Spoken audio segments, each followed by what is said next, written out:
नौजवान नस्ल है, जो एज ब्रैकेट है नौजवानों का, वो अगर अफरादी क़ुव्वत में बदल जाती है तो वो कारनामे अंजाम दिए जा सकते हैं कि दुनिया जो है वो देखती रह जाए। लेकिन ज़ाहिर है कि जो पॉलिसीज़ का तसलसल, फिर उससे भी कहीं पहले एक जो ट्रस्ट डेफिसिट है हुकूमत और आवाम के दरमियान, ये एक बहुत बड़ा मसला है, जिसकी वजह से हम ये देखते हैं कि जब वो तमाम फलाही काम, समाजी बहबूद के काम जो कि रियासत की ज़िम्मेदारी है, उनका बर्डन जो है प्राइवेट सेक्टर ने, मुख्तलिफ NGOs ने पब्लिक प्राइवेट पार्टनरशिप के तहत अपने कंधों पे उठाया हुआ है। इसमें कोई शक नहीं कि दुनिया के चंद ममालिक में, या शायद वाहिद ममालिक में कहूँगा कि जहाँ पर इतनी ज़्यादा फयाजियत होती है, पाकिस्तान में इतनी ज़्यादा फिलंथ्रफी होती है, अगर खुदा न खास्ता हम इन तमाम NGOs को साइड में करें, उसके बाद सिर्फ हुकूमत के ऊपर सारा निज़ाम जो कि अभी डला हुआ भी है, और उसके तनाजुर में देखें तो हम सर्वाइवल फिर हम लोगों का नामुमकिन होगा। तो पाकिस्तान में एक बहुत बड़ी जिम्मेदारी जो है, पाकिस्तान के मुख्तलिफ इदारे, जिसमें बिलखुसूस NGOs शामिल हैं, जिसमें पब्लिक प्राइवेट पार्टनरशिप के मॉडल के साथ फिर सेहत से लेकर तालीम और तालीम से लेकर हुनर तक तमाम के तमाम जो एरियाज़ हैं, इनके अंदर पाकिस्तानियों को सपोर्ट किया जा रहा है। रमज़ान मुबारक में हम एक पूरी सीरीज़ ऐसी लेकर चल रहे हैं जिसमें जो एक सही असल कॉन्सेप्ट था एक वेलफेयर स्टेट का, तो उसमें वो तमाम चैरिटेबल इदारे जिनका काम दुनिया इस वक्त देख रही है, तो हम आपके सामने उनका काम इस नीयत से लेकर आ रहे हैं कि अवेयरनेस भी ज़्यादा फैले, और फिर दूसरी ये कि उन्हें फंड्स की ज़रूरत है। तो आप अपनी ज़कात से, आप अपने सदक़ात से उनकी मदद कर सकते हैं। आप उनकी मदद करेंगे तो वो दीगर पाकिस्तानियों की मदद करेंगे, और इस तरह से ये सिलसिला जो है वो चलता चला जाएगा। आज के प्रोग्राम में हमारे साथ मौजूद हैं हुनर फाउंडेशन के हवाले से CEO हुनर फाउंडेशन जनाब ताहिर जावेद साहब। ताहिर साहब, बहुत शुक्रिया आपके वक्त का। सबसे पहले तो आप अपने इदारे का तारुफ ज़रा करवाइएगा नाज़रीन के साथ। अस्सलाम वालेकुम जी। पहले बहुत बहुत शुक्रिया आपका हमें ये मौका देने का। हुनर फाउंडेशन 2008-9 की टाइम फ्रेम के ऊपर कुछ दोस्तों ने मिलकर बनाया। उनका थोड़ा इंसेंटिव ये था कि वो TCF के अंदर भी इन्वॉल्व थे, तो उन्होंने देखा कि सिटीजन फाउंडेशन जो था उससे काफ़ी मुंसलिक थे। तो उन्होंने ये देखा कि इस TCF में स्कूलों से जब 10वीं से बच्चे पास हो जाते हैं, उसके बाद क्या करेंगे। कुछ लोगों के लिए रास्ता तो FSC है, FSC से आगे उनका प्राइमरी फोकस जो है TCF का वो एजुकेशन में था। तो इन दोस्तों ने सोचा कि यार इसको लेके चला जाए आगे, और एक इंस्टीट्यूशन खड़ा किया जाए जिसके अंदर वोकेशनल ट्रेनिंग दी जा सके, ताकि बच्चे निकलें, या बच्चियां भी, सिर्फ बच्चों के लिए नहीं, निकलें और अपने कोई हुनर लेके उसको एक एम्प्लॉयमेंट में कन्वर्ट कर सके क्विकली। तो ये एक मकसद था, और ये मकसद को लेके जब चले तो पहला इंस्टीट्यूशन तारिक रोड पे खड़ा हुआ, और उसके बाद आज हम तकरीबन 15 इंस्टीट्यूट के ऊपर खड़े हुए, और कुछ और इंस्टीट्यूट जो हैं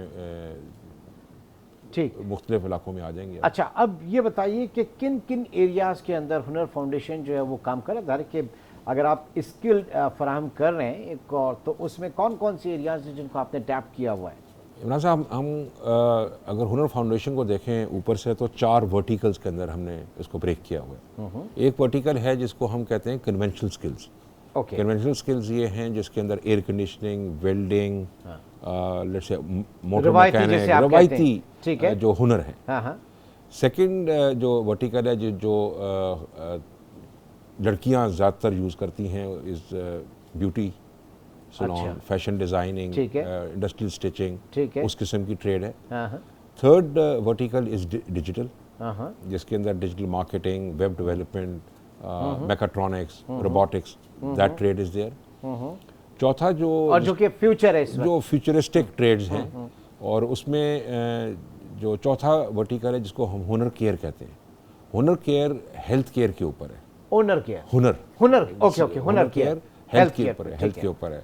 उसका मकसद ये है कि अभी जो हमने पहली जो चीज़ स्टार्ट की है वो है एल्डरली केयर के अटेंडेंट्स, जो अटेंड कर सकें पेशेंट्स को, जो एल्डरली पेशेंट्स हैं, जो ज़ईफ़ हैं पेशेंट, उनके लिए ट्रेनिंग स्टार्ट की है। एंड लोगों का काफ़ी बच्चों का बहुत शौक है उसमें आने का और एम्प्लॉयमेंट अपॉर्चुनिटीज़ भी जैसे काफ़ी हैं। पैरामेडिक्स वगैरह। नहीं, पैरामेडिक तो बड़ी स्पेसिफिक होगी, हाँ, ये जो केयर देते हैं नर्स ओके बहुत ऊपर हो नर्सिंग के गए, उसमें, ओके उसमें ओके बिल्कुल ठीक नीचे है की तरफ ठीक है ठीक जो है जो ठीक है, दे जाहिर टेकिंग केयर है ऑफ। कि स्किल देना है उनकी जी, स्ट्रेट में भी या, स्किल जी, देना। जी, जी, जी। नाउ ये आपकी क्या ऑब्जर्वेशन है कि जो मैं बात करता हूं कि जनाब एक ट्रस्ट डेफिसिट है, एक फलाही रियासत का ख्वाब, जाहिर है कि वो एक रियासत की जिम्मेदारी है आवाम के फलाह बहबूद के लिए, लेकिन वो ट्रस्ट डेफिसिट जो है वो कैसे ब्रिज होगा और कितना आप देख रहे हैं, क्योंकि ये अव्वल तो ये रियासत की जिम्मेदारी है, लेकिन जाहिर है कि वहाँ पे जो फेलियर्स हैं उनको private sector public private partnership में कोशिश कर रहा है सामने आने की। देखें, गैप बहुत है बिटवीन कि कहाँ पर होना चाहिए था और कहाँ पर है। जहाँ तक प्राइवेट सेक्टर का ताल्लुक है या एनजीओज़ का ताल्लुक है, वो कुछ गैप को फिल कर सकते हैं, वो बहुत बड़ा गैप एक हद तक फिल कर सकते हैं और बहुत सारी अच्छी ऑर्गेनाइजेशन है जो कर रही हैं। इंडस हॉस्पिटल है, I mean there are other institutions जो करने की कोशिश कर रही हैं, हुनर फाउंडेशन है। लेकिन इस पूरे पूरे गैप को फिल करने के लिए गवर्नमेंट को अपनी रिसोर्सेज मोबिलाइज करनी पड़ेंगी इस डायरेक्शन में। ठीक है, जो करते हैं, लेकिन डायरेक्शनली मेरा ख्याल है उसको उसकी असेसमेंट करनी चाहिए, क्या वो रिजल्ट दे भी रही है। तो पैसे तो खर्च रहे हैं आप, हाँ, एक तो ज़्यादा चाहिए हाँ, पैसे। आजकल तो बड़ा सवाल भी उठ रहा है, इसके ऊपर भी बड़े सवाल इफेक्टिवनेस कितनी है। ठीक है ना, ये भी मैं आपसे जानना चाहूँगा कि जब हम यूथ की बात करते हैं तो पाकिस्तान की जो एज ब्रैकेट है 18 से 35 तक का, और एक हर सियासी जमात जो है वो उसको एक बहुत बड़ा पोटेंशियल कहती है, वो ज़ाहिर है कि सियासी हवाले भी होते हैं, उसमें बहुत सारी चीज़ें होती हैं, लेकिन आप किस तरह से देख रहे हैं, क्योंकि ये बग़ैर किसी विजन के, बग़ैर उसमें एक वो जो आप कह लेंगे अनगाइडेड मिसाइल जिसे आप कहते हैं। देखें, कुछ नंबर्स को देख लेते हैं। हाँ, हम कहते हैं कि 64% जो पॉपुलेशन है पाकिस्तान की, हाँ, 30 साल से कम, 64%। 64% तकरीबन कोई 15 करोड़ बनते हैं। और ये बहुत बड़ी ब्लेसिंग है, अगर ब्लेसिंग भी है, जिस तरह आपने देखें, कहा। हाँ, ये बहुत बड़ी ब्लेसिंग है जो दुनिया में और कौमों को देखें तो ये पाकिस्तान में इतनी बड़ी तादाद में नौजवानों का होना बहुत बड़ी ब्लेसिंग है। तो 15 करोड़ वो हैं जो 30 साल से कम है। 15 से 29 में तकरीबन 7 करोड़ लोग हैं और 15 से कम 7 करोड़ लोग हैं। तो अगर आप अगले 30-40 सालों में देखें तो ये पूरी की पूरी जनरेशन चलती चली जाएगी। और अगर आप इस जनरेशन के बारे में कुछ इफेक्टिवली कुछ नहीं कर सके तो ये किसी और साइड पे भी जा सकती है। लायबिलिटी भी बन सकती है, लायबिलिटी, बहुत बड़ी लायबिलिटी बन सकती है। एसेट से लायबिलिटी बनते हुए क्या देर लगती है, और हम देख रहे हैं जो है और इस वक्त दुनिया में अगर आप वेस्ट की तरफ देखें या फर्दर फार ईस्ट की तरफ देखें तो आबादी की ग्रोथ इतनी है नहीं और वहाँ पर ageing population is increasing ji.